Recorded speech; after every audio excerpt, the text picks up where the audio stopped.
A gente mudou um pouquinho a cor do fundo, porque hoje a gente vai sair um pouquinho da relação da contemplação da natureza. A gente vai se distanciar disso um pouco, vocês vão observar. Aqui estamos eu e João de novo, para quem não nos conhece, ou para quem nos conhece também, mais detalhes. Então, no encontro passado, a gente trouxe essa pergunta do porquê fenomenologia, falamos dessa situação que é preciso considerar que todos nós temos hábitos, esses hábitos nos habitam e eles direcionam a nossa forma de nos colocarmos no mundo, de nos relacionarmos com o mundo e a nossa forma de ter, a forma da nossa atitude interior quando nós estamos diante de outros, quando estamos diante das crianças e dos jovens. Que precisamos considerar que hábitos fundamentais e suposições subjazem, inclusive a ideia de inteligência que nós temos. E isso está contido num artigo do Craig Holdridge e do John McAuliffe, que trabalha junto com ele. A vida, segundo esse artigo, né, eles falam, a vida tem uma natureza relacional e todo mundo que lida com antroposofia sabe disso e trabalha dessa maneira. E observar e estabelecer relações concretas com a natureza, com o ser que ali se encontra. E aqui já é uma fala do Walter Boas, nesse livro que nós estamos apresentando para vocês, que é exatamente esse aqui. Agora dá para olhar melhor, né, nesse nosso terceiro encontro de estudos preparatórios. Hoje nós vamos olhar para os últimos capítulos, Contemplação de uma Imagem, e ainda sobre Franz Marc. Os dois primeiros olhamos há 15 dias atrás. Esses capítulos são subdivididos, eles são bem menores que os outros, e o terceiro fala sobre contemplação de uma imagem, uma fala sobre o Franz Marc, um pouquinho da biografia dele, e fala de uma outra pintura que é de Rafael de Sanzio, A Madonna com o Passarinho, que o nome é A Madonna e o Pintacilgo. E o capítulo 4, ainda sobre Franz Marc, O Destino dos Animais, Observar a Natureza e a Entrega do Pássaro. Esse é o nosso querido Walter Boas, dando um sorrisão aqui para nós. E uma das frases bem marcantes do encontro passado é essa, da união do eu e do não eu, do humano e da paisagem. Nós vamos trilhando um caminho de relação com o mundo que parte da observação, da alegria que advém da observação, da percepção, da constatação de que não estou só, de o estabelecimento de um diálogo, a percepção agora mais interiorizada de que também há algo em mim que eu posso contribuir e que eu posso trazer e doar a minha atenção e os meus pensamentos para aquilo que eu estou observando.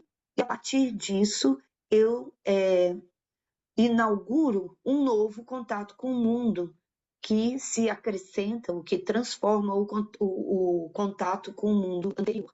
Né? Então, esse caminho de 7 etapas dessa relação com o mundo que está descrita ali. Aqui é o Boas, na Bahia, no meio da Mata Atlântica lá. Falamos também sobre esse pensar sobre, que não substitui a percepção. A ideia que ele traz de que a verdade na Idade Média ela era observada, a gente se relacionava, o ser humano se relacionava com ela ou por meio da fé ou por meio do pensamento, e de uma maneira bem mais distante, num plano bem atrás, se colocava a observação. E que a partir do Renascimento europeu, do nascimento da alma da consciência, a observação passa a ter um papel preponderante para que o ser humano se relacione e se aproxime do que o que está sendo chamado de verdade. E essa situação muito importante para nós que nos dedicamos ao estudo da antroposofia como base das nossas tarefas profissionais ou da nossa vida, muitas vezes, né? Essa característica ligada ao cristianismo, né? Ao Cristo, como um evento fundante no âmbito antroposófico, onde no cristianismo, não numa postura dogmática, mas olhando quem é o Cristo, ele é um ser espiritual que se fez homem, ou seja, ele se materializa no mundo, e a partir disso, ele também passa a ser, digamos assim, uma possibilidade, um objeto, um alvo de observação. E isso inaugura isso possibilita uma nova maneira do homem se relacionar com o mundo, de uma maneira mais direta com o mundo terreno, e mostrando mais uma vez esse papel central no estudo da cristologia que o evento crístico tem na antroposofia, nos estudos antroposóficos. E então, agora a gente pode se deparar com essa pergunta de uma maneira bem mais tranquila, bem mais direta, tentando também compreender, não é uma pergunta fácil, como que o que é o não sensível que aparece em roupagem sensível. Então, essa é a nossa tarefa de realização nessa época que a humanidade atravessa, e a fenomenologia é uma ferramenta poderosa nesse sentido. Da união do eu e do não eu, do humano e da paisagem, nós temos o encontro, que é um ato volitivo, um olhar retrospectivo que estimula o sentimento, e um pensar sobre posterior, que é o que desenvolve a consciência. Podemos entender também que isso aqui se passa no tempo. Primeiro eu encontro onde eu observo, depois eu recapitulo esse encontro num olhar retrospectivo e o meu sentimento fica mais evidente, mais claro para mim, e depois do sono, eu posso me aprofundar nessa percepção e desenvolver a consciência, chegar a conceitos, a ideias e tudo mais. E isso aqui é base do trabalho realizado na Escola Waldorf, da metodologia, da pedagogia Waldorf. Bom, agora eu vou descompartilhar um pouquinho. Depois disso, o João nos presenteou com um passeio maravilhoso, super interessante, sobre os universales, e ele trouxe o exemplo do elefante, que nós nos deleitamos com a apresentação que o João trouxe para nós, falando sobre o elefante e muitas novidades para muitos de nós, certamente. Pois bem, tendo feito essa retrospectiva, pode levantar, se levantar, eu gosto de levantar essa mão, gente. Né? Quando eu era criança, a mão amarela significava uma coisa meio esquisita, né? Quem quiser levantar a mão para falar, eu fiz exercício de contemplação e depois fiz ainda mais alguma coisa, pode levantar essa mão, que eu vou ver, ou levanta a mãozinha amarela, cada um fica à vontade para levantar a mão que quiser. Porque seria muito legal, sim, nós fazemos uma colheita. Quem se habilita? Elisa, você levantou a mão? Ah, eu pensei que isso aqui era levantar a mão. Eu vi que a Ana Cecília levantou a mão. Opa, vamos lá, Ana Cecília. Oi, gente, boa noite. É para contar sobre o que eu fiz, a experiência? Sim, sim, sim. Tá. Bom, na verdade, todo dia de manhã eu olho as minhas plantinhas, então, tá meio que no hábito, assim, mas eu observei com mais atenção, talvez, essa semana. Eu observei um trevo de 4 folhas e também desenhei. E o que sempre me causa bastante aquela alegria, né? É quando começa a brotar bem no comecinho, assim, que ele sai da terra, assim, ele forma aquela curvinha, assim, né? Bem, que parece que não vai dar em nada, assim. E é tão delicado esse trevo, assim, e aí, de repente, quando você vê, ele já cresceu, assim, né? Então, é o que eu posso contar. Mas conta também, Ana Cecília, você falou que da alegria que veio, né? Mas, e que você tem esse hábito de observar, mas o que apareceu de novo, de novidade nisso que você fez, sabe? Porque quem vai cultivando esse hábito, toda vez que a gente observa algo novamente, aparece uma novidade. Apareceu alguma novidade para você? Que você gostaria de compartilhar? Não que eu tenha percebido assim tão. Assim, é que tem, no caso, são agora, tá com seis brotinhos, assim, né? E aí apareceu esse sétimo, que era o pequeno, então esse seria o novo, né? Tava com Uhum, 6, eu sempre uhum, fico aguando, aí parece uhum. que nunca vai mais sair mais nenhum, e aí de repente surgiu esse pequeno ali, que seria o sétimo, né? Que foi a alegre surpresa. Que legal. É, exatamente. Obrigada, querida. E mais alguém que não fez isso nesses 15 dias, mas eu sei que tem muitos excelentes, né? Assim, pessoas que têm essa prática. Também, se quiserem compartilhar alguma coisa. Emanuel Madeira levantou a mão. Que não é É, Emanuel, tá? eu estou na tela do Emanuel, mas eu sou a Ana Madeira. Legal, Ana. Estive com vocês na aula passada. O Uhum, Emanuel, infelizmente, não, porque ele estava em outro curso. uhum. Bom, eu quero contar para vocês que eu sou uma grande observadora, uma atenta observadora das coisas da natureza. Mas este ano eu estou desfrutando de uma observação que há muitos anos eu não fazia, praticamente há 60 anos, assim. Eu estou a observar um quintal de terra. Eu agora tenho novamente um quintal de terra. E dia a dia nós estamos construindo nesse quintal algo melhor e uma observação constante daquilo que está sendo brotado, daquilo que já está colhendo, daquele céu azul que está sempre a olhar para esse quintal, as frutas que já vieram, abóboras, borboletas, flores, capins. Então, uma grande observação e um grande diálogo com tudo isso, desejando um crescimento, desejando essa brotação, e já estou num trabalho de falar para as pessoas da importância do quintal de terra, como ele é um convite ao plantio, muito diferente de um quintal gramado, de um quintal com um piso cerâmico. Então, eu estou num trabalho assim apaixonado por estar expandindo a ideia do quintal de terra novamente, porque ele convida a plantar. É muito lindo. Então, eu estou muito feliz, então estou compartilhando com vocês essa minha observação. E vem tudo, vem pássaros, vem sabiá, vem tudo. Que Muito legal, obrigada pela porque oportunidade. obrigada a você. Nesse teu depoimento, você fala justamente de umas etapas muito legais, né? Da observação, que da observação vem um diálogo, né? Que a gente sente que isso vem, você está trazendo esse testemunho.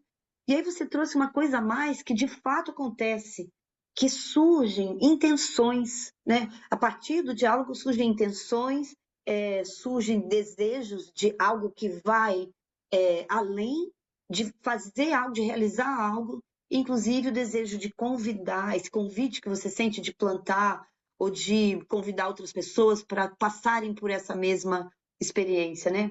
Isso é muito, muito legal. Muito obrigada. Eu vi que a Mariana levantou a mão e eu não sei se alguém antes tinha levantado a mão também. Deixa eu ver aqui. Mariana. Eu acho que tem gente levantando mão de verdade, não Ah, mãozinha. tá. Deixa eu ver aqui, então tem que pôr aqui. Mas eu falo que eu Ah, já Ana tô. Correia levantou a É, mão, verdade. Ótimo, tô vendo a mão da Ana Correia. E agora eu não sei se foi a Mariana ou a Ana Correia que levantou a mão primeiro. Ajuda aí, gente. então eu posso ir, Ana, porque eu já tô com o microfone aberto. Tá bom. E aí Obrigada. depois da Ana, assim, claro que a gente gostaria de ouvir todo mundo, mas aí a gente tem que seguir adiante, tá bom? Obrigada. Vai, Mariana, por favor. Boa noite, gente. Eu queria compartilhar uma observação que eu tenho feito em relação ao ângulo do sol. Eu tenho reparado na minha janela, parte das minhas meditações de manhã, que o sol ele tem batido diferente. Aqui ele normalmente ele não bate diretamente na minha janela, mas ele tem batido um pouquinho mais. Eu sinto a luz se aproximando, que é algo que eu não observo na maior parte do ano. E aí eu reparei também na minha sala de aula, de crianças reclamando, professora, fecha a cortina, porque o sol está vindo direto em cima de mim.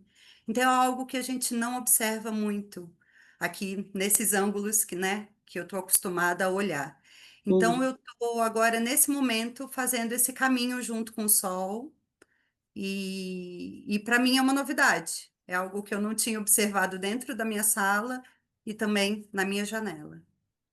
E o que que isso faz brotar em você, Mariana?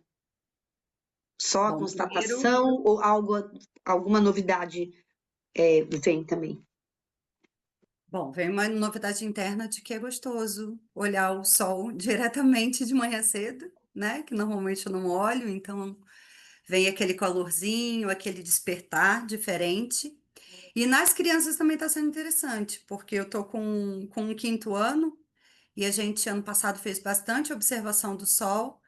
E agora vem uma novidade, algo que a gente não tinha reparado, que ele conseguia chegar dentro da nossa sala. A gente observava do pátio aberto, mas nas Uhum, crianças também tá, professora, a gente não viu isso ainda. Não uhum. tínhamos reparado que nessa época do meio do outono isso acontecia na nossa sala. Então está acontecendo também algo que movimenta as crianças, não só a mim. Que legal isso, né, Mariana? Porque como a gente vai vendo que essa capacidade de olhar para o mundo vai aos poucos despertando nas crianças, né? Esse observar assim. E isso, novamente, né, é algo que é muito considerado, esse caminhar, essa evolução da capacidade de observação cada vez mais profunda, como isso vai acontecendo no passar dos anos, né, na biografia das crianças. Que legal. Obrigada, querida. Agora, Ana Correia. Olá, boa noite a todos. Gratidão pela oportunidade de falar, compartilhar um pouquinho com vocês. Essa questão de como que as coisas se dão aqui no Hemisfério Sul foi inclusive tema do meu TCC, né, na pós que eu realizei, até vi a professora Rose aí na Bahia. E nesse TCC eu conto uma história muito curiosa que o Chumé, Santomé, o que tocou nas Chagas de Cristo, tem uma etnia Guarani que conta que ele, em pessoa, veio aqui para o Hemisfério Sul trazer justamente o impulso crístico.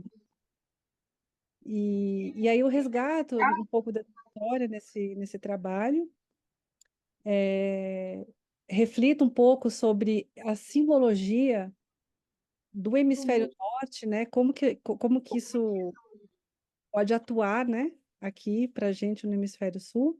Uhum, Então, me ingressei, né? Vou fazer parte dessas conversas porque realmente é um tema que me uhum, chama profundamente. E a observação que eu tenho feito, porque eu passei 3 anos na Bahia, uhum, num calor muito grande, eu sou mãe de 5 crianças.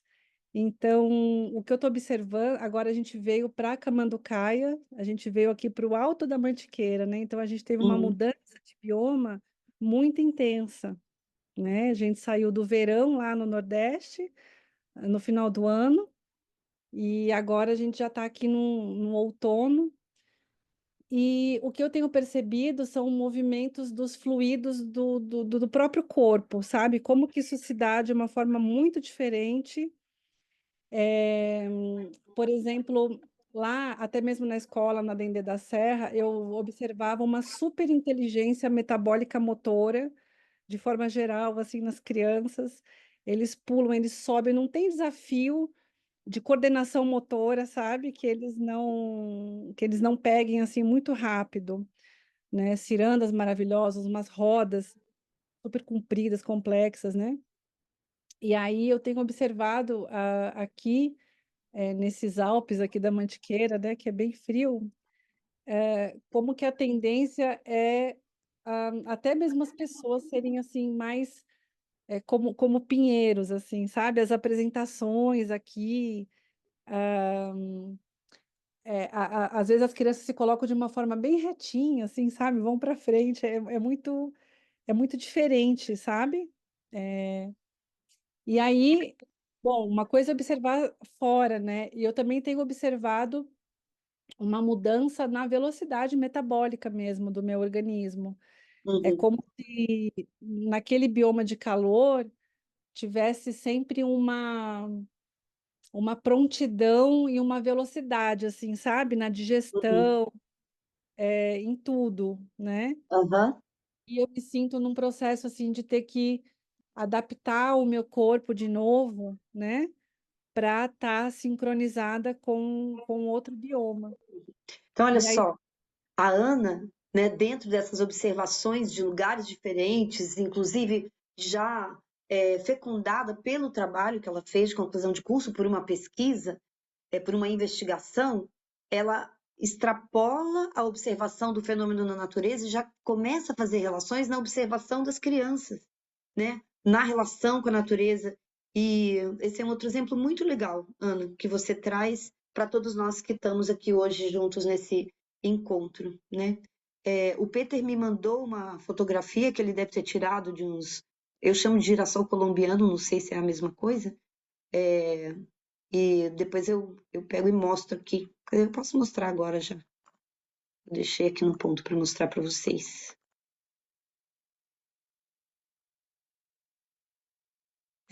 Eu conheço de girassol colombiano, né?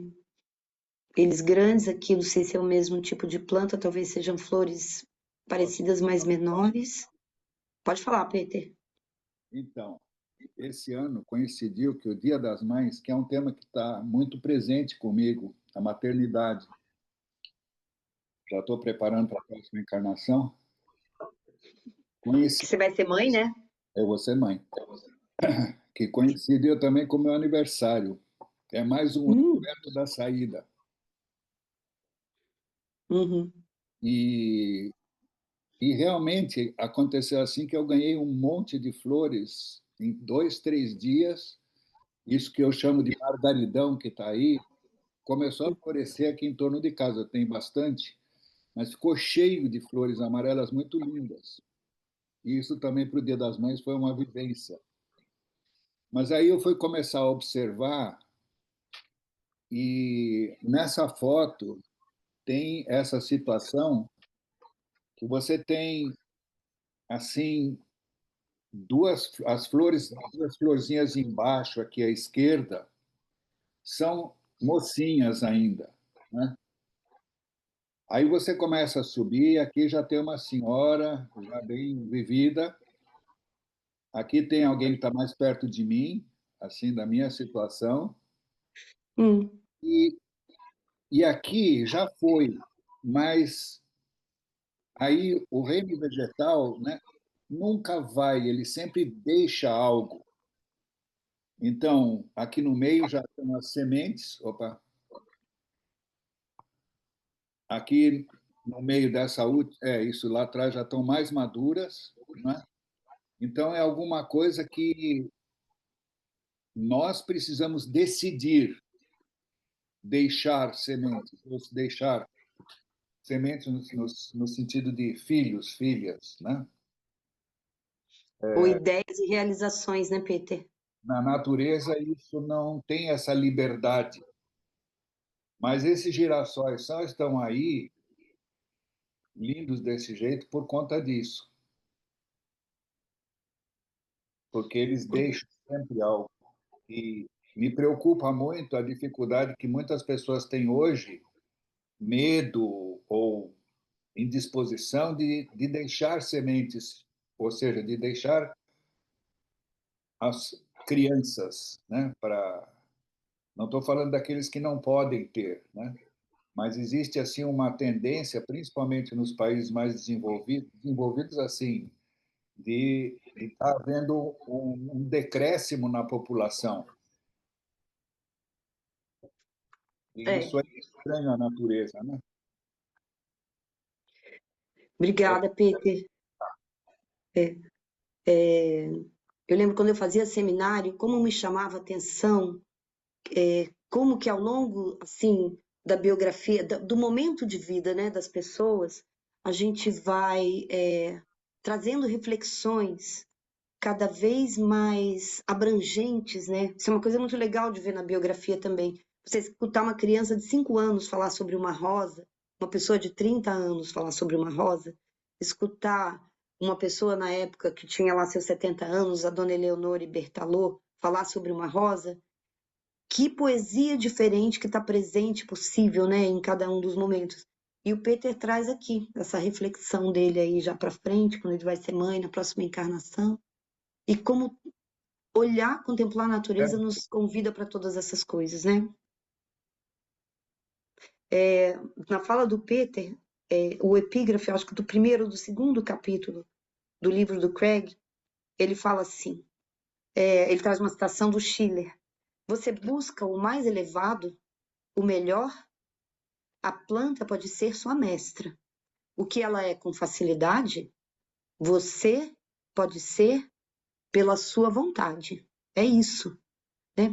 Termina a citação com esse é isso, ponto de exclamação, ou seja, o ser humano, ele precisa tomar decisão, né? Faz parte, se ele tem filhos ou não, as realizações que ele vai fazer ou não, e isso também é algo que precisa estar bem consciente para o professor.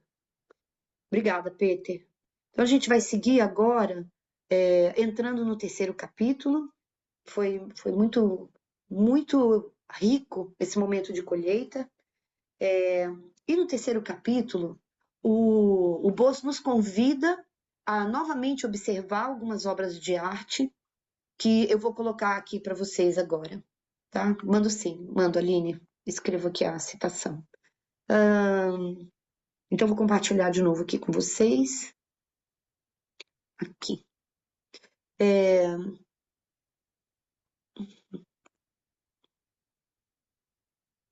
Muito bem. Chegou para vocês? Vocês estão vendo? Sim? Então, gente, olha, é assim, sem falsa modéstia, mas de manhã, quando eu acordo, aqui onde eu estou morando, na casa da minha mãe, no Rio de Janeiro, esse é uma fotografia que eu tiro da minha janela. Então, todo dia de manhã eu tenho esse presente, né? Quem me conhece sabe que eu adoro ver o sol nascer, e aqui eu tenho esse presente todos os dias. É uma situação da natureza, né? E eu queria convidar vocês a lembrarem de algum momento na vida de vocês em que vocês contemplaram um fenômeno natural e, contemplando esse fenômeno natural, como que ele impactou você. Pode ter sido um sol nascendo, um sol se pondo, pode ter sido uma caminhada na floresta, pode ter sido, né? Busca lembrar desse momento. Vou dar aqui um tempinho para vocês irem buscar isso na memória de vocês. Muito marcado certamente na memória afetiva.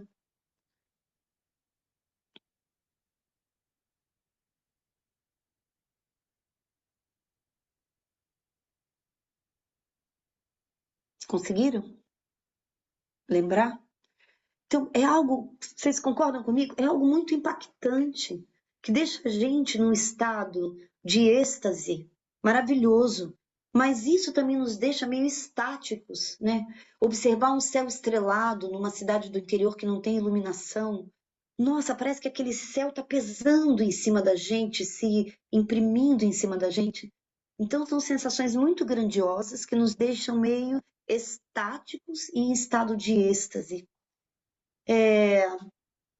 Eu vou deixar vocês com essa impressão e vou seguir agora para uma próxima. Não, vou seguir agora para o próximo slide. Também é o Nascer do Sol, que foi pintado por Emil Nolde, que é um pintor que talvez alguns conheçam, com cores muito simples, né? Ele usa aqui 2 cores praticamente. E observa um pouquinho essa pintura do Emil Nolde. Também causa uma impressão.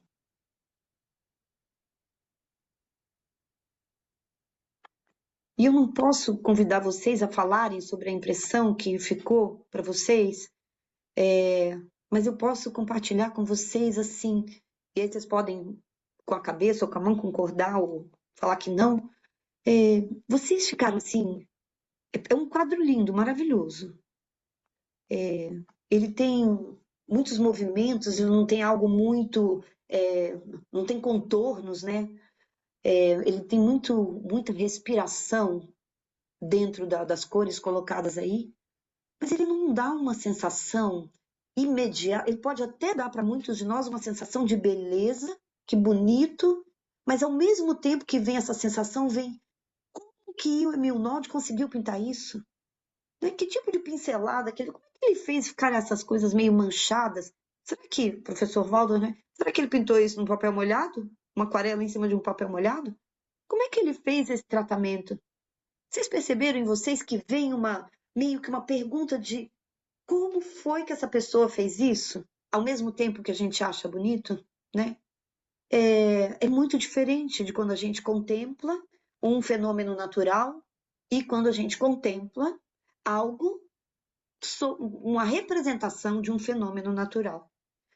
E então, o Willy Epley, que talvez muitos de vocês conheçam, nessa obra que chama Organismo Sensório, Só Perdes Eu Cultivo, ele vai falar assim: se vocês olham um fenômeno na natureza, isso causa uma sensação, várias sensações advindas dos nossos órgãos dos sentidos, né?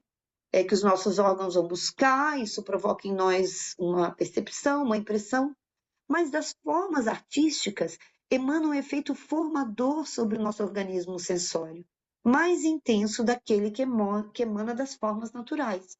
Analogamente, das grandes obras artísticas pictóricas, emana um efeito sobre nossos sentidos medianos muito mais intenso que o das cores que brotam dos objetos naturais.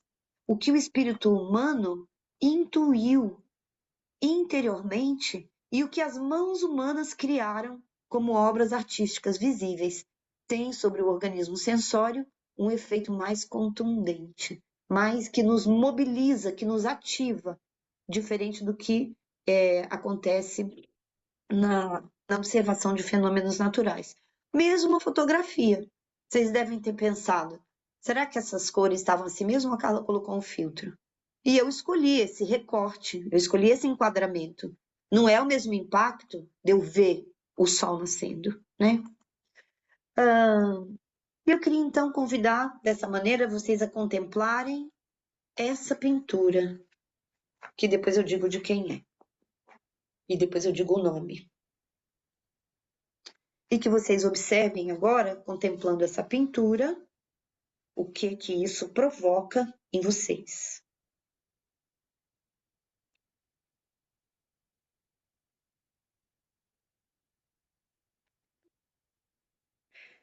E quem já quiser compartilhar um pouquinho, eu vou pedir que vocês escrevam no chat, tá bom?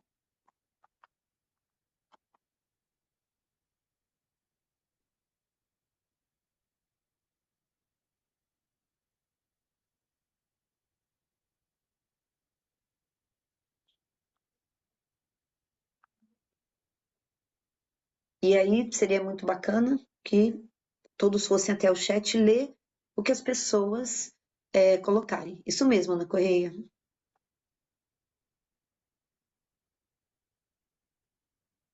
Essa pintura está no livro do Bolsa. Inclusive, é a pintura da capa. Dureza, fala Ana Madeira. Retidão.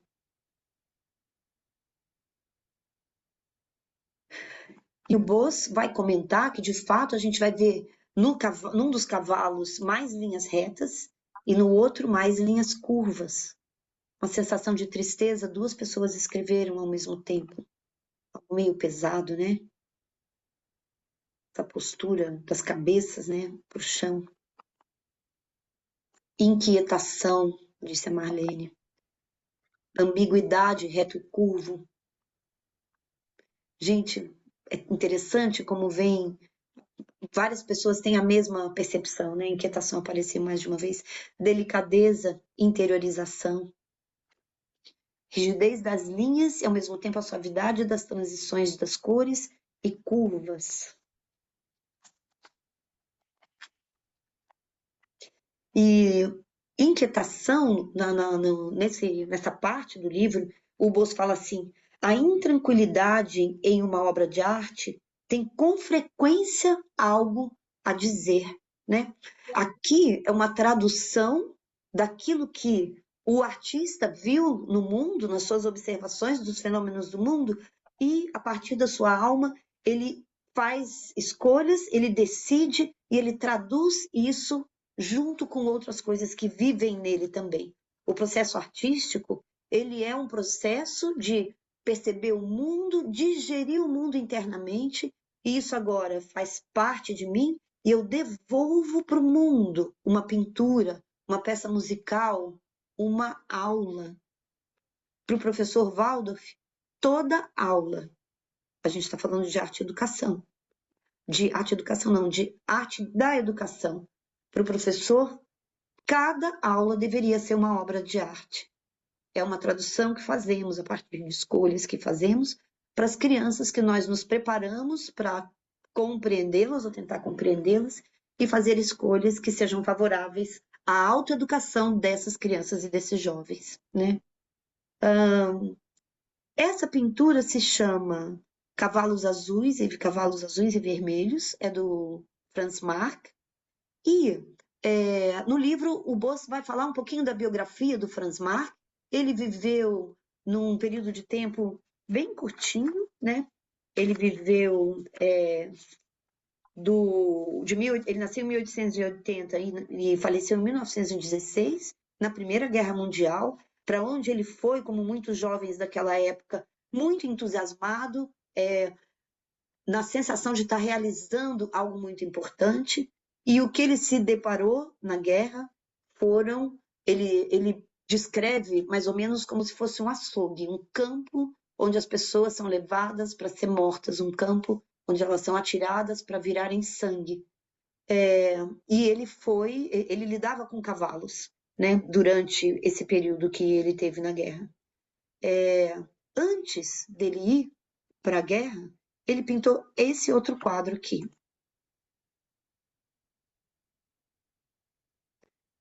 E depois, refletindo, ele pensa, esse quadro que provoca, se o anterior provocou inquietação, esse, né, ele tem uma complexidade muito maior, né, uma figuração mais elaborada, e elaborada no sentido de aparecer menos, né, aparecem animais, mas não de maneira tão clara quanto no anterior. Tem uma parte muito colorida e uma parte que parece que passou um verniz meio escuro por cima, e nessa obra que ele fez antes de ir para a guerra, ele depois tem a sensação de que isso foi um presságio daquilo que ele passou durante a guerra, né? Então, a contemplação de obras de arte, que é outro exercício que quem estuda antroposofia realiza, é algo também de um poder incomensurável. Por que me impressiona uma imagem? Uma paisagem. A paisagem é extensa e viva, compartilha o seu ser com o ser humano. Um artista compartilha o seu ser com o outro. Ele pertence a ela, o ser humano, e vice-versa. Nesse encontro, nesse diálogo, a paisagem também pertence ao homem, e ele se realiza com ela. Isso é uma citação que o Bosco faz do Mackenzie, Manfred von Mackenzie. E Mackenzie completa: da união do eu e do não eu, logo, união do humano e da paisagem, se forma a existência. E só a partir daí, o conhecimento. Então, eu observo, eu sou impactado pela observação, eu vivencio, e isso é o que vai provocar a sensação de existência, a constatação da existência. E só a partir da existência é que eu posso, de fato, conhecer. Eu estava conversando com o João Santana outro dia, essa palavra conhecer, que vem do latim cognoscere, e cognoscere significa nascer com. Em francês, a palavra é connaître, é literalmente nascer com. Conhecimento não é informação. Conhecimento é aquilo que nasce em nós, e nasceu em nós, passa a fazer parte de nós, e passa a direcionar nossas ações no mundo, nossa atitude interior e a nossa vontade de entregar para o João poder agora seguir adiante. Obrigada, gente. Obrigado a você, Carla. Boa noite para quem foi chegando depois. Eu vou falar sobre a última palestra. Carla, eu acho que está fixado em você. Tá, vou tirar. Ah, Vou fixar em você. então, eu vou explorar nesse tempo que nos cabe que o Boas traz nessa última palestra sobre a relação do ser humano com os animais e com o destino dos animais. E para isso eu queria contar mais uma coisinha da biografia do Franz Marc em relação com a infância dele. Ele passava os verões no sul da Alemanha e ele passava os verões numa fazenda onde tinham vários animais de criação, mas ele era realmente fascinado por cavalos. E os relatos dizem que ele não andava muito de cavalo, mas ele passava muito tempo desenhando os cavalos que ele observava. E isso, na época, pode ter soado estranho quando ele apresentou esse quadro que a Carla acabou de nos mostrar, porque a crítica na época não foi muito boa assim para o que ele tinha representado, porque ele propõe cores que são muito distantes daquilo que é observável. Então, a gente tem um autor, uma artista que passou a infância observando a natureza e agora ele apresenta cavalos com essas cores tão diferentes e formas, e linhas e curvas, e isso gerou bastante incômodo na crítica. Mas o Boas traz isso no livro como o Franz Marc, ele quebra a nossa maneira rotineira de observar. Ele, no mínimo, nos convida a olhar para o ser, para o cavalo, de uma forma diferente. Ele quebra isso que a gente traz como uma forma que nós sempre seguimos na observação. Nesta semana agora, nosso último encontro, eu falei do Sebastião Salgado, que tinha acabado de fazer a passagem, e nessa semana foram outras pinturas que vieram à tona na mídia brasileira, que tratam-se das pinturas rupestres do interior do Piauí, da Serra da Capivara. Porque nessa semana a Niede Guidon faleceu, e ela foi uma senhora de extrema importância para a ciência e para a arqueologia brasileira. Ela fundou coisas muito importantes, como a Fundação do Homem Americano e o Parque Nacional da Serra da Capivara, onde são encontradas assim, inúmeras, dezenas, centenas de pinturas rupestres. Mas eu estou falando dela porque tem uma coisa curiosa na vida dessa personalidade, que vale a pena a gente observar. Ela começou a vida profissional dela na década de 50 como professora. Mas ela foi para Itápolis, uma cidade do interior de São Paulo, e ela e mais duas amigas que foram para lá lecionar, e ela era como bióloga, foi dar aula de ciências, ela começou a incomodar muito, porque ela trazia a evolução nas aulas, e era uma cidade na época muito religiosa, e o que ela trazia como ciência foi duramente criticado ao ponto dos alunos e famílias fazerem manifestações na rua e elas serem expulsas da cidade, sendo escoltadas pela polícia. Então, essa jovem trouxe isso, a ciência, naquele contexto e que aquilo não coube. Mas foi interessante que essa expulsão dela ali da cidade levou a um convite para que ela fosse para a França, para estudar na Sorbonne a arqueologia. Porque havia agora um especialista, um arqueólogo brasileiro, olhando para o sambaquis, e ele precisava de algumas pessoas para fazer isso, e ele convidou para que ela fosse para a França. E ela foi, então, estudar em Sorbonne, arqueologia, e na época ela estudava e se concentrava em sambaquis, que são esses lugares deixados por populações do passado e que deixam restos de comida, conchas, às vezes até corpos de pessoas que estão enterrados ali. E acontece que, apesar de ela estar estudando sambaquis, em um determinado momento, a imprensa local chegou no quarto onde ela estava estudando, no meio da noite, para tirar uma foto dela estudando ali, e acontece que a parede do quarto dela estava tomada de imagens, de fotos, de representações de pinturas rupestres, que não era o tema dela. Mas então as fotos que saíram nessa revista estavam com ela ali, aquela jovem estudante, cheio de imagens de pinturas rupestres. E anos depois de voltar para o Brasil e de trabalhar com sambaquis durante um tempo, ela foi então visitar o interior do Piauí e agora essas pinturas rupestres, elas se tornaram algo primordial na sua vida e na sua carreira científica. Havia algo na biografia dela na ciência, ali no começo dela como professora, que não encontrou lugar ainda para se expressar totalmente, ela precisou guardar isso para depois, assim como na França, tinha um interesse pelas pinturas rupestres, mas esse ainda não era o tema de pesquisa dela, e isso também precisou surgir só depois, quando ela foi para o Piauí. Tinha algo do destino dela que estava aguardando o momento certo para surgir. E isso apareceu com essa força toda depois que ela foi para lá e ajudou a criação do Parque Nacional da Serra da Capivara. E eu vou voltar para essa história dela logo mais, mas o Bos, no seu livro, ele vai fazer um caminho agora na terceira conferência, da gente se aprofundar nos diferentes grupos de animais e como isso se dá ao longo da evolução. E é isso que eu queria desenvolver junto com vocês um pouquinho aqui, assim. Vai ser, claro, um sobrevoo para isso, porque o Bos, em Florianópolis, em 2016, ele ficou 15 dias com um grupo de ciências e com os outros professores e professoras, fazendo um caminho da gente olhar para os animais. E esse livrinho maravilhoso, Alegria de Observar, ele contempla as 2 primeiras e as 2 últimas conferências.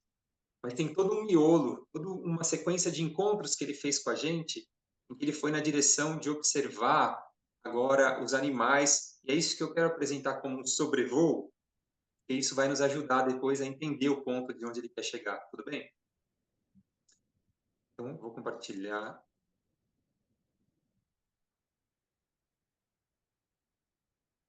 Essa imagem que a Carla já mostrou, o destino dos animais, e a gente vai voltar para ele também um pouco mais depois. E eu queria mostrar para vocês isso que parece tudo a princípio menos um animal quando a gente olha. Se a gente voltasse ao nosso planeta 600 milhões de anos atrás, a gente não encontraria nenhum animal na Terra. Nós encontraríamos apenas seres formados de únicas células nos mares, mas num determinado momento, a vida, esses seres que viviam todos separados, eles agora se unem e formam um tipo de ser formado por muitas células. E esse ser que a gente vê hoje aqui, ele é obviamente um ser atual, ele é muito parecido com as primeiras esponjas do mar que surgem por volta de 500 milhões de anos atrás. E esse ser que a gente está observando, ele é um ser com uma capacidade incrível de filtrar. Se eu jogasse tinta em volta, uma tinta, um corante não tóxico em volta dessa esponja que a gente está vendo, a gente veria água saindo por cima dessas chaminés em alta velocidade. Porque tudo que está em volta dessa esponja está sendo absorvido por buraquinhos muito pequenininhos e ela está filtrando essa água que está em volta dela com uma capacidade ímpar.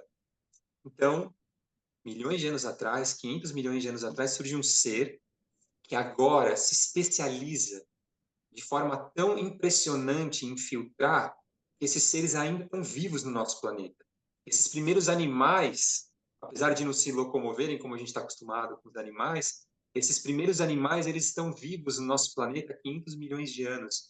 Eles se especializaram cada vez mais na sua forma na filtração. Só que parte da vida não se especializou e se tornou esponjas como essa que a gente está vendo, mas depois surge um tipo de ser, como as águas vivas que a gente está vendo aqui nessa imagem agora, que é um ser que surge também há muito tempo atrás, milhões de anos atrás, e esse ser agora ele consegue se locomover na água. E esse ser agora vai nadando através de contrações desse corpo que está em cima. Essa é uma imagem real, né? Tão linda que parece uma representação, uma imagem, é realmente muito incrível esse animal. E esse animal ele tem agora dentro dele um espaço interior, um estômago, formado de 4 câmaras. E quando a gente vê uma água viva como essa nadando, parece que a gente está olhando para um coração pulsando, com as suas 4 câmaras interiores. E esse ser agora se especializou em construir, em ter dentro dele um estômago. Enquanto a esponja que a gente viu antes, a água passava por ela e era filtrada, agora a gente tem um ser que durante centenas de milhões de anos se especializou em ter um espaço dentro dele, onde o alimento foi levado ali para dentro. E esse ser que surgiu também centenas de milhões de anos atrás, foi se especializando cada vez mais, cada vez mais, cada vez mais em capturar o alimento e levar para dentro do seu estômago. Quando surgiram as primeiras esponjas, uma parte dos seres não se especializou como esponja, mas permaneceu como algo que podia se transformar em algo novo. Acontece que, com o passar dos milhões de anos também, surge um tipo de ser agora, como os vermes, como a minhoca, que não habitam mais o ambiente aquático, mas que agora estão habitando o ambiente terrestre.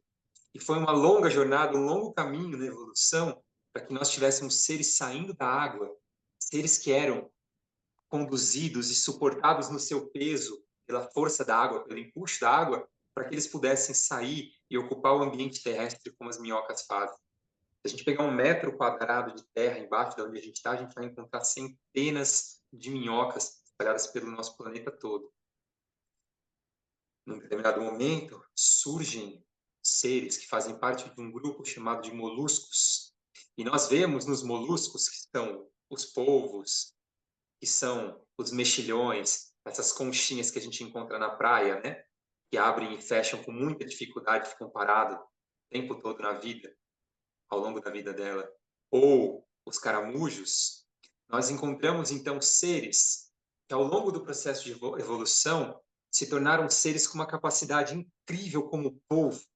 Ele tem um olho tão desenvolvido, quase tão desenvolvido como um olho humano, e com isso ele percebe todas as cores em volta dele e consegue mudar a sua cor, em que ele tem esses tentáculos e que ele consegue sentir o gosto com cada uma dessas ventosas que ele encosta em volta dele, e que é um ser que é praticamente impossível de ser mantido num aquário, tamanha capacidade de adaptação, de movimento para que ele saia de dentro da água.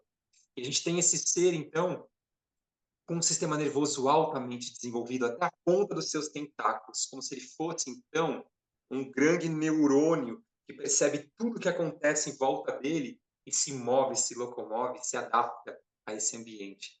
Ao mesmo tempo, esse ser é parente desse outro aqui, que fica fechadinho, parado, e que abre só um pouquinho, e agora a água entra dentro dele, ele filtra essa água e joga essa água para fora.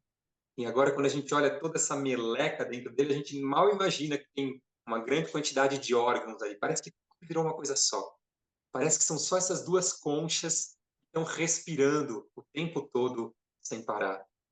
E esses são os bivalves, ou tem duas válvulas, duas conchas. E nós encontramos esse outro ser que os agricultores, talvez o Manfred possa dizer isso, os agricultores têm alguns problemas severos quando a gente tem uma grande quantidade desses seres, que são os caramujos, uma capacidade incrível de comer sem parar. Eles se locomovem e se alimentam, se locomovem e se alimentam. Então, são os seres que têm esse corpo todo musculoso, com essa concha em volta deles, chamados de gastrópodes, ou a gente entenderia, né, em português, seriam os estômagos pés. Então, quando a gente olha agora no processo de evolução, eu volto mais um pouquinho, a gente vê como milhões de anos atrás existe um grupo de animais que se especializou em filtrar e permaneceu com essa especialização até hoje. Uma parte da vida não se especializa como as esponjas, mas se especializa num segundo momento como esses seres que agora têm um espaço interior do estômago deles. Mas uma parte da vida ainda não se especializa aí e se especializa na vida na Terra. E outra parte da vida se especializa num grupo em que a gente encontra uma parte deles extremamente neurosensoriais, como o polvo, são cefalópodes, os pés-cabeça. A gente tem esse ser com um sistema nervoso muito bem desenvolvido. E nós temos os parentes próximos com esse sistema rítmico, em que a respiração acontece a todo instante, que a alimentação vem como resultado dessa respiração, e agora um ser que se locomove e que se alimenta, um ser extremamente metabólico-motor. A gente vê, então, como a vida agora, no grupo dos gastrópodes, ela se especializa em um ser neurosensorial, em um ser rítmico e um grupo de seres metabólico-motores. E aí a gente chega no maior grupo de todos em espécies no nosso planeta, que é o grupo dos insetos. E agora, quando eu olho para um inseto como esse, tem algo que chama a minha atenção, porque ele tem um corpo muito dividido, em cabeça, tronco e abdômen. A gente consegue ver isso muito bem. A gente vê também como os insetos, eles se dividem tanto que numa colmeia, cada abelha, que também tem um corpo dividido em cabeça, tórax e abdômen, cada abelha é parte de um grande grupo, de um grande organismo. A gente vê como nos insetos agora a divisão se torna a sua especialização. Como essa trimembração em cabeça, tronco e membro se revela no organismo, mas se revela no todo. A gente vê alguns animais, como as borboletas, por exemplo, alguns insetos, ela se divide tanto que ela tem fases da vida extremamente bem marcadas, como uma fase lagarta, uma fase crisálida, casulo, e uma fase borboleta depois. Ao longo do processo evolutivo, os seres foram se especializando. E como o Boas fala nessa obra, os invertebrados, que são os animais que a gente viu até agora, são os animais que se especializaram profundamente na sua corporalidade em relação com o ambiente. E agora a gente consegue ver essas características que, de certa forma, a gente encontra no ser humano, expressa nesses seres que estão no ambiente em que vivem. Acontece que, ao longo do processo de evolução, surge agora um animal como o peixe.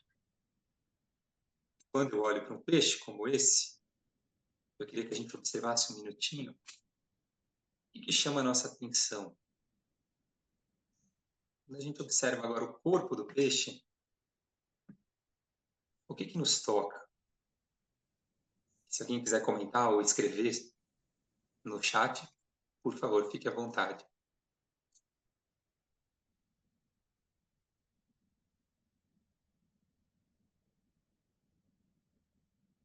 O que nos chama a atenção em relação à forma desse ser?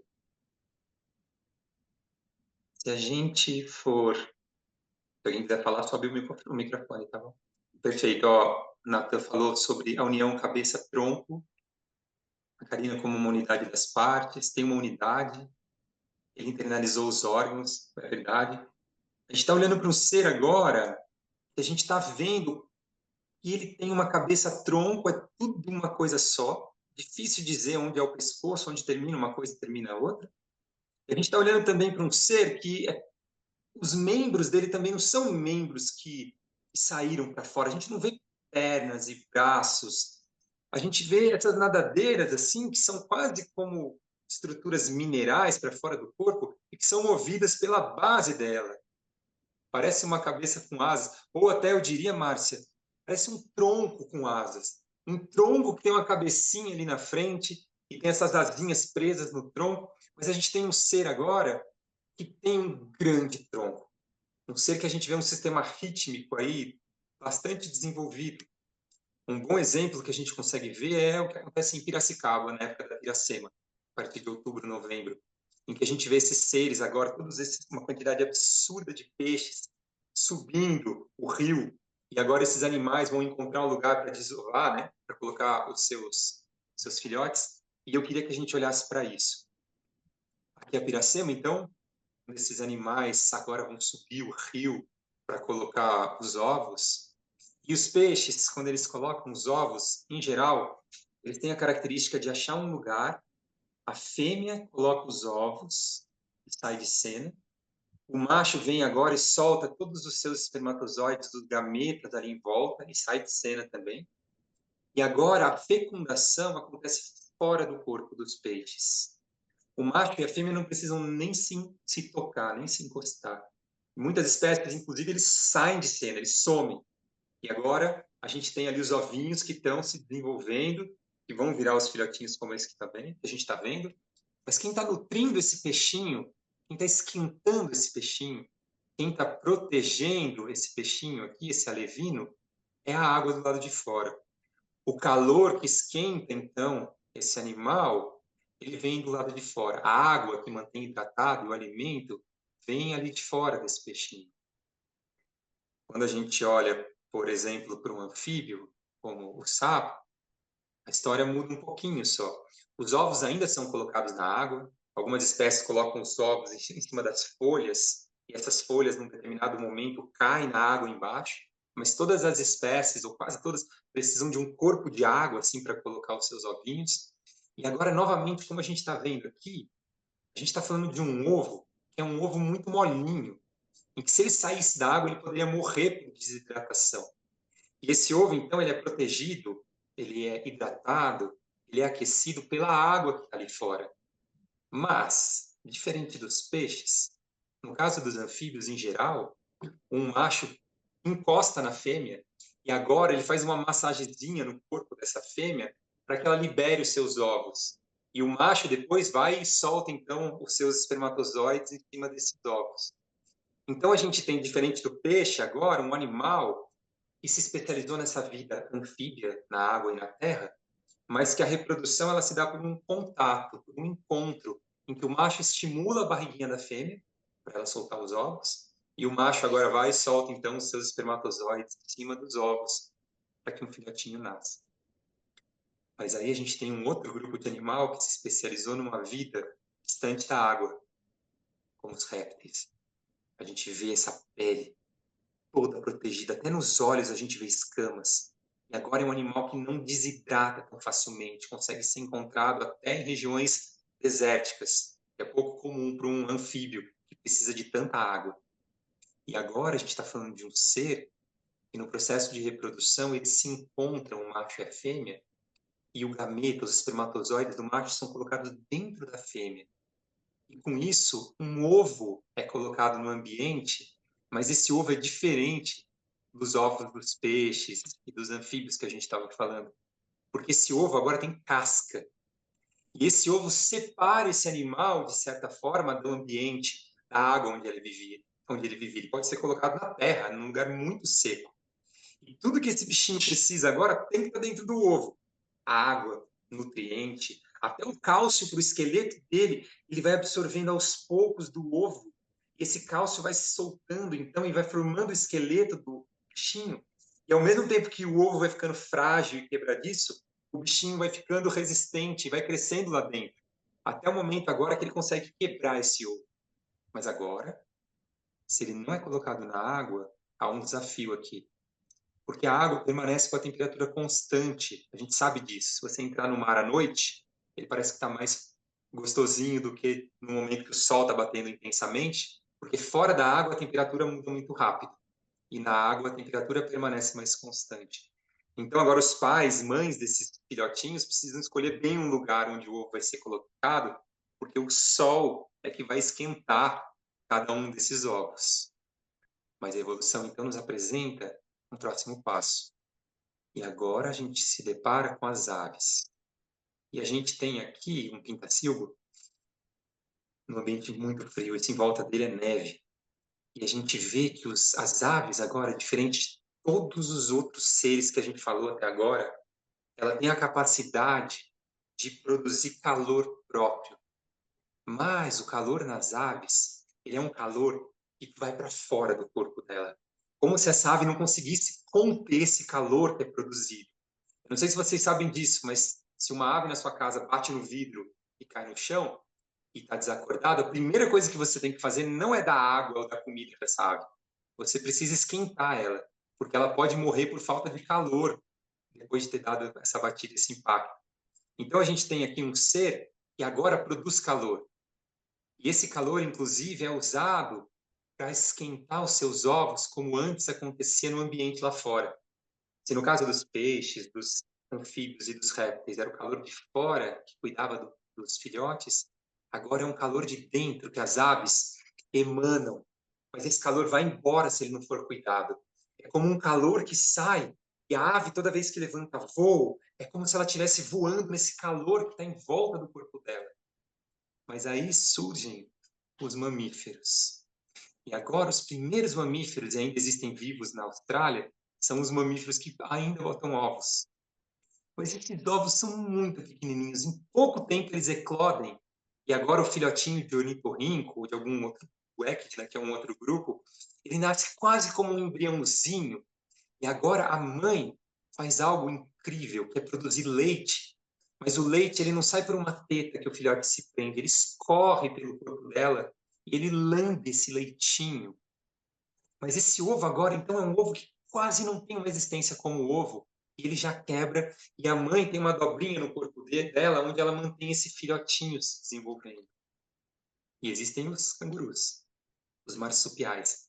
E o filhotinho, ao nascer da mãe, ele escala uma aventura hercúlea os pelos por fora da barriguinha da mãe, até entrar lá dentro daquela bolsinha, e ele é desse tamanho quando ele faz isso.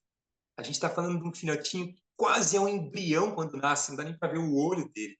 E ele escala a mãe até chegar na tetinha agora, e no caso do canguru, ele vai ficar 9 meses mamando, o leite da mãe vai se transformando, e ele vai crescendo e se transformando também. Nós temos um ser extremamente especializado em saltar. E aí a gente chega nos mamíferos placentários, como nós, que não botam ovo, que não fazem um filhotinho como um embriãozinho, mas fazem um filhote que cresce agora dentro da barriga da mãe, num lugar em que ele é todo protegido, que é a placenta. A gente vê nessa representação que agora não é mais calor lá de fora que aquece o ovo. Não é mais o calor de um animal que esse calor vai e sai para fora do seu corpo, como no caso das aves, e que se espalharia pelo cosmos, e ela agora senta em cima do seu ovinho para que esse calor viva ali. A gente está falando agora de um grupo de seres que tem em si o calor guardado lá dentro. O sol, que antes de fora esquentava a vida, agora ele se torna um sol interior. Ele se torna agora, nos mamíferos, a possibilidade, eu parei de transmitir para vocês aí, né? A imagem. Ele se torna agora a capacidade de um calor interior. E ao longo do processo evolutivo, os diferentes animais, eles foram se especializando em nadar, em filtrar, em viver na terra. Cada animal foi se especializando em algo, e a esponja só surge primeiro, e a água-viva precisou esperar para surgir. A minhoca precisou esperar um momento para que ela pudesse surgir como minhoca. O peixe precisou esperar um momento em que ele pudesse surgir como peixe. Ao longo do processo de evolução, houve um grande caminho de evolução dos corpos e da matéria. E os seres foram surgindo ao longo do tempo, e o ser humano precisou esperar muito para aparecer no cenário da Terra. Existem duas correntes que andam em paralelo. Uma corrente que se manifesta fisicamente e uma corrente que se manifesta espiritualmente depois. Para que o ser humano pudesse surgir na evolução, na Terra, foi preciso que muitos seres surgissem antes. Dessa corrente espiritual da vida, os seres foram se especializando. E o resultado da especialização de um ser permitia que um próximo agora surgisse. E que um próximo surgisse, e que um próximo surgisse. O ser humano precisou esperar muito para surgir na Terra. E agora o Boas termina o livro, ele vai na direção de nos contar que agora quem espera são os animais. E que agora a natureza, a animalidade, ela espera que os seres humanos, com a sua luz própria interior, essa luz que primeiro se torna fisicamente presente no ser humano, essa luz, esse calor que antes aquecia fora e agora se torna um calor dentro, que esse calor agora, essa luz interior, ela possa surgir para que os animais possam agora acabar com a sua espera. E o Boas termina contando que essa luz interior na humanidade, ela ainda é uma luz muito incipiente, mas ele diz que tem passos que a gente pode dar. E um desses passos é que a gente possa observar a natureza e que a gente possa pensar sobre ela, para que nós exploremos os nossos sentimentos em relação ao nosso encontro com a natureza. E para acabar, eu queria apresentar uma última imagem que a Carla já citou, que é a obra do A Madonna do Rafael. Ops.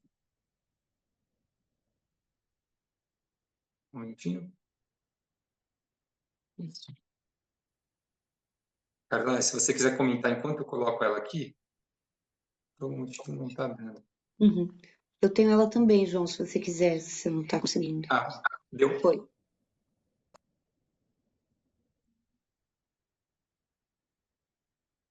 Ele apresenta essa imagem agora dessa alma que olha para fora e que olha para dentro, que olha para fora, que olha para dentro, olha para cima, para o lado. E essa imagem do João Batista dando para o menino Jesus um pintacilgo, como aquele que a gente viu da imagem, né? E ele traz essa ideia de como agora o que antes era dado para o ser humano na natureza, agora se torna algo que a humanidade precisa aceitar. E a gente vê nesse menino Jesus, quando ele recebe isso, então, de João Batista, esse gesto de uma aceitação em relação à natureza. Então, nós somos convidados pelo Boas nessa obra, né, a refletir sobre o fato de, até agora, o ser humano ter esperado evolutivamente, aliás, agora não, mas o ser humano esperou evolutivamente muito tempo para que pudesse surgir no planeta, na materialidade. O ser humano sempre viveu como esse impulso de onde os animais foram saindo e se especializando. Mas agora a natureza espera de nós que nós aceitemos a natureza de forma profunda, não como algo dado, mas como algo que vive no interior do ser humano. Eu passo para você, Carla, a gente tem aquele último trechinho ainda, né? Sim. Nós combinamos, o João e eu, de lermos a última passagem, na última página do livro, juntos aqui, para vocês. O Boss traz um dos mantras do calendário da alma, e depois ele traz um último parágrafo. Eu não sei se lendo junto é capaz de dar um eco, né, João? Então é bom a gente ler, cada um vai lendo um pedacinho. Você está com o livro na mão? Pode ler tudo, Carla, tudo bem. Tá bom, tá bom. Então, somente agora sinto o mundo que, sem a participação de minha alma em si mesmo, encontraria apenas vida vazia, enregelada.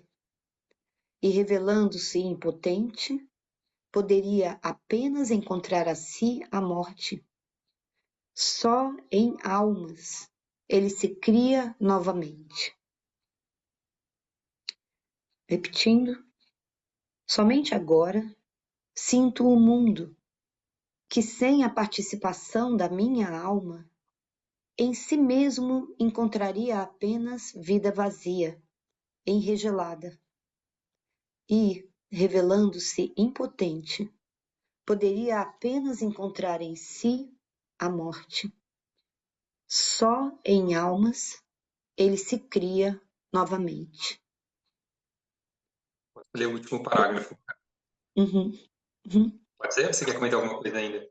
Não vou comentar mais nada, vou só ler. Tá bom. Então ele termina com esse parágrafo, né? Longo, imensamente longo, foi o caminho da evolução, caminho da liberdade. Com a imagem da entrega do pássaro, do pintacilgo, do quadro da Madonna de Rafael, anuncia-se o início de uma nova evolução. Esta juntará novamente humanidade e reino dos animais. Esse será também um caminho imensamente longo, mas o início deve ser empreendido. Nós, como seres humanos, somos os atores, somos exigidos como seres humanos que agem. E esta largada pode também ser feita por cada um agora. Com efeito, o caminho começa com atenção, vigilância, feliz observação. Por que esperar ainda mais? Por que esperar ainda mais?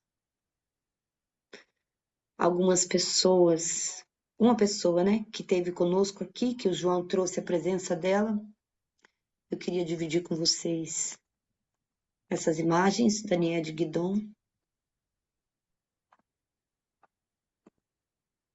Depois das notícias do nosso próximo encontro. Daniela de Guidon bem jovenzinha, vocês já estão vendo, né? Já lá na Serra da Capivara, no Parque da Serra da Capivara, em Raimundo Nonato, no Piauí.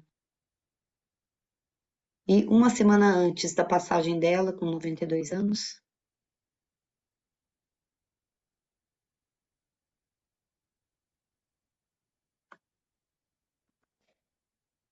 Leiam sobre ela, gente. Vejam vídeos dela falando, vale a pena.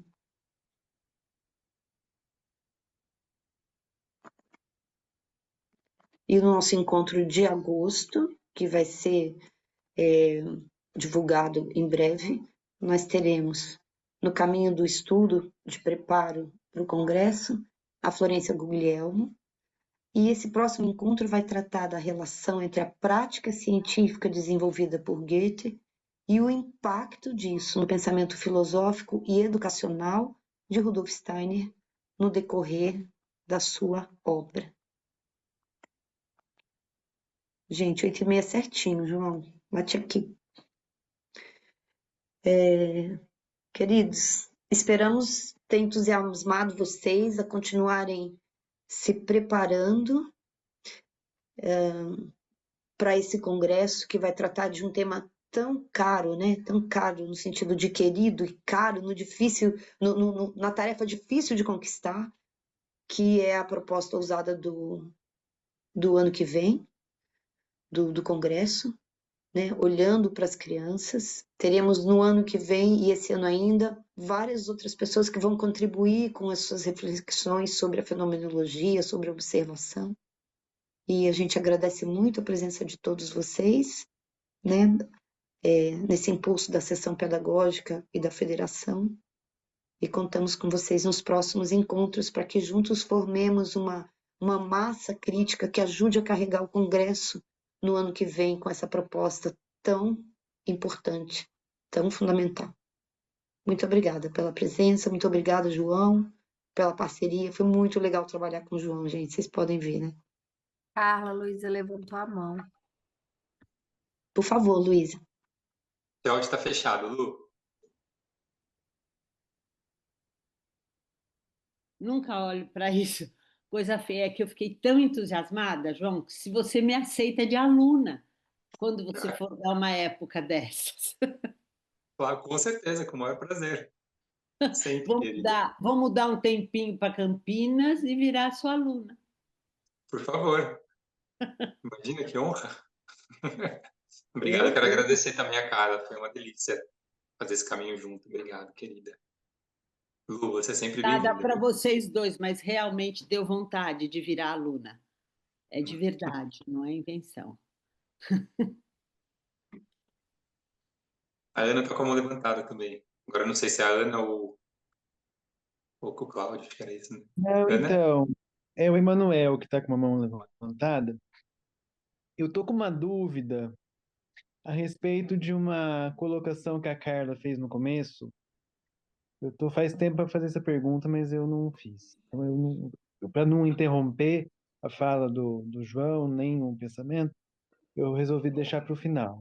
Lá no slide fala sobre o sensível e o não sensível. Eu ouvido essa palavra não sensível. Eu queria entender melhor isso, porque parece que o não sensível, assim, dentro do que eu já conheço, é algo que não é possível tocar de alguma forma. Então eu queria entender isso melhor, por favor. É exatamente isso, Emanuel.